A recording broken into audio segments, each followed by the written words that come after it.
Rabbi Isaac Bernstein, Zichron Livracha, was a legendary figure. He served the Kehillas here in London and other places for many decades, and is perhaps best known for his Parsha Shiurim, now featuring on the Ul Parsha app, and despite the fact that they're over 30 years old, they're still hugely popular.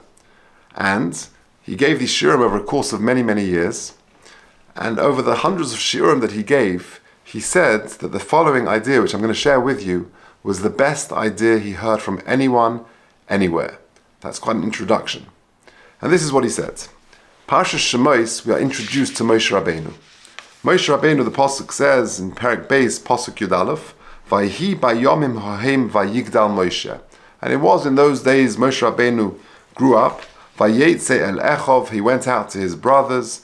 Vayar b'sivloisom, and he saw the burdens, the persecution of the Jewish people. Vayar ish mitzri maka ish ivri me'achiv, and he saw an ish mitzri, an Egyptian, smiting, hitting an ish ivri me'echov, one of his brothers. Vayifen koi v'choi, he looked this way, he looked that way. Vayar ki ein ish, vayaches ha-mitzri vayit menei b'chol. He saw there was no one around, vayit menehu b'chol, and he killed the mitzri and buried him in the chol. We know there is something called pardes. There are different levels of understanding Chumash. Pshat, Remez, Drush, and Soid.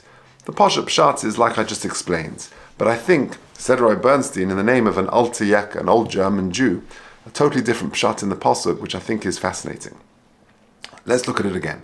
But let's understand the background of Moshe Rabbeinu's life. He grew up, as it were, with a double life. On one hand, he was very meyuchas. He was the son of Yocheved, who was the daughter of Levi, the son of Yaakov Avinu. So he was a grandson of Levi, a great-grandson of Yaakov Avinu. His father, Amram, was the Gadol Hadar. So he was highly meyuchas. He lived in Jewish royalty. On the other hand, he grew up in the palace of Paro.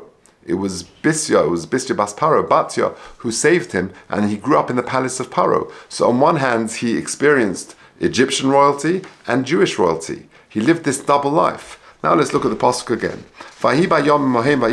It was in those days that Moshe Rabbeinu grew up. He went out and he saw Klal Yisrael being persecuted. That is referring not to other people, but to himself. He had this inner tension. Am I Mitzri? Am I Ivri? Who am I? Vayar ish Mitzri, Maka ish Ivri me'echov. It's referring to him. He's got this tension, the Ivri part of him and the Mitzri part of him. Vayifen koi v'choi, vayar ki ein ish. He looked that way, he saw Ivri. He looked that way, he saw Mitzri. I can't live like this. You can't be a human being living this sort of tension, this double life. Vayach es ha-Mitzri vayitmeneu b'chol. He therefore smote the Mitzri part of him, divested himself of it totally, and became the great Moshe Rabbeinu. A totally different way of looking at the Pasuk, understanding this interesting background of Moshe Rabbeinu's life. I think the lesson, of course, is for all of us to live lives which are consistent and wholesome.